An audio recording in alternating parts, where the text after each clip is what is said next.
आपण लहान असताना साथ निभाना साथिया हा TV सिरियल सगळ्यांनीच बघितला असेल. तर मला आधी वाटायचं साथ निभाना सिरियल बघितल्यानंतर की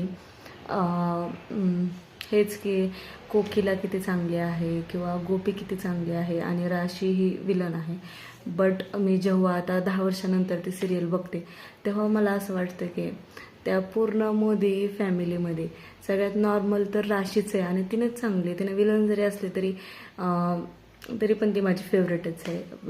कारण की तिने जी करती ते म्हणजे नॉर्मल पर्सन जसं रिॲक्ट करतात त्यानुसार तिनं करते. सो साथ निभाना साथिया सिरियलमधली राशी ही माझी फेवरेट आहे, कारण तिने विलन असली तरी ही फेवरेट आहे.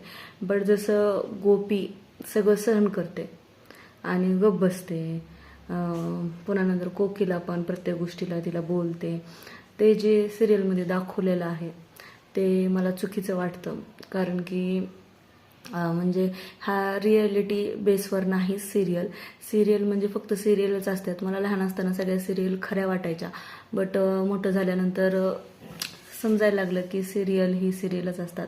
ते कल्पनाच्या बेसवर बनवलेल्या असतात. रिॲलिटीन त्याचा काहीही हा नसतो की गरीब घराची मुलगी एवढ्या श्रीमंत घरी जाते, हे ते सगळं काय नसतं. किंवा श्रीमंताची मुलगी गरिबाच्या घरी येते, म्हणजे सगळं काल्पनिक बेसवर बनवलेलं असतं. किंवा एखादी सिरियल पण असेल रिॲलिटी बेस, बट मला वाटत नाही की सगळ्याच असतात.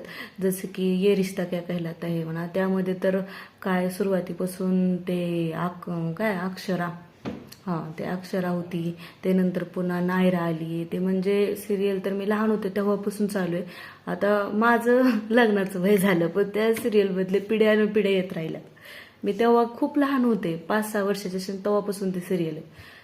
तशा सिरियल म्हणजे कसं नुसतं आजकाल वाढवलं चाललंय नुसतं, त्याच्यात म्हणजे काही नाही. तर लहान असताना मी सिरियल बघायचे ना, त्या सिरियल खूप जास्त छान होत्या. तसं आजकाल कोणती सिरियल नाही.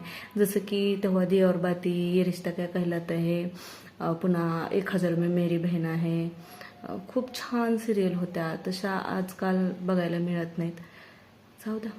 बट साथ निभाना साथिया तर खूपच जास्त सगळ्यांनीच बघितली असेल. आणि चला बाय.